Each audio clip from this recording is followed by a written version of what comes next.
Hi friends, welcome to Mahika truths. ఈ 6 అలవాట్లు ఉన్నవారికి శనిదేవుడు ఇలా చేస్తాడు. మన జీవితంలో అనేక శుభ ఫలితాలనిచ్చిన, అశుభ ఫలితాలనిచ్చిన శనిదేవుడు వల్లనేనని చాలామంది నమ్ముతారు. అందుకే శనిదేవుడు న్యాయదేవుడు. ఎవరి జాతకంలో అయితే శని ఉంటుందో వారి జాతకంలో మంచి, చెడు 2 ఉంటాయి. జాతకంలో శని ఉన్నంత మాత్రాన మొత్తం చెడు జరుగుతుందని కాదు. అలా అని అంత మంచే జరుగుతుందని కాదు. జాతకంలో శని స్థానం మారినప్పుడు ప్రతికూల, అనుకూల ఫలితాలు లభిస్తాయి. అయితే ఈ 6 అలవాట్లు ఉన్న వాళ్ళకి శనిదేవుడు వల్ల ఎలాంటి ఇబ్బంది ఉండదని పండితులు చెప్తున్నారు. మొదటిది దాన ధర్మాలు చేసేవాళ్ళు. శనిదేవుడికి ఎవరైతే దాన ధర్మాలు చేస్తారో వాళ్ళంటే చాలా ఇష్టం. కష్టాల్లో ఉన్నవారిని ఆదుకునేవాళ్ళు, పేదలకు సాయం చేసే వాళ్ళన్నా కూడా చాలా ఇష్టం. అందువల్ల ఇలాంటి వారిపై ఎప్పటికీ శనిదేవుడి కరుణ అనేది ఉంటుంది. దానం చేసేటప్పుడు నల్ల నువ్వులు, మినపప్పు, నూనె, నల్ల శనగలు, వంట సామాన్లు, వస్త్ర సామాగ్రి వంటివి దానం చేస్తే శనిదేవుడు ప్రసన్నమవుతాడు. రెండవది రావి చెట్టుకు పూజ చేసేవారు.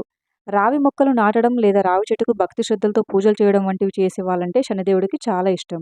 ఇదే కాకుండా శనిదేవుడిని ప్రసన్నం చేసుకోవాలంటే మర్రి చెట్టు ముందు ఆవాల నూనెతో దీపాలు వెలిగించండి.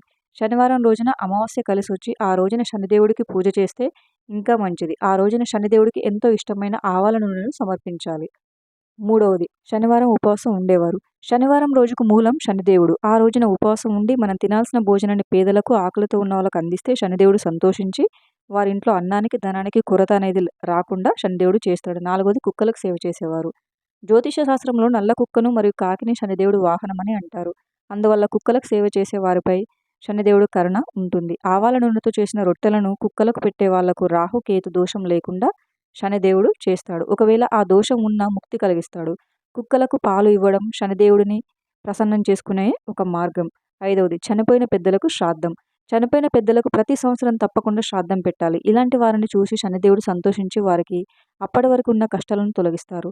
పితృదేవతలకు పిండ ప్రదానం చేయడం, వారి పేరిట దాన ధర్మాలు చేయడం, త్రిలోదకాలు సమర్పించడం వంటివి చేస్తే శనిదేవుడు మీకు ఎటువంటి కష్టం రానియకుండా చూసుకుంటాడు. ఆరవది గోర్లు పెరగనివ్వద్దు. కాళ్ళు, చేతుల గోర్లు బాగా పెంచుకునే వాళ్ళను శనిదేవుడు అస్సలు ఇష్టపడడు. అందువల్ల గోర్లను ఎల్లప్పుడూ శుభ్రంగా ఉంచుకోండి. అలా ఉంచడం వల్ల కూడా మీ ఆరోగ్యానికి చాలా మంచిది. ఈ వీడియో కనుక మీకు నచ్చినట్లయితే ప్లీజ్ లైక్ చేసి షేర్ చేయండి. అలాగే మరిన్ని వీడియోస్ కోసం మా ఛానల్ని సబ్స్క్రైబ్ చేసుకోండి. Thank you for watching.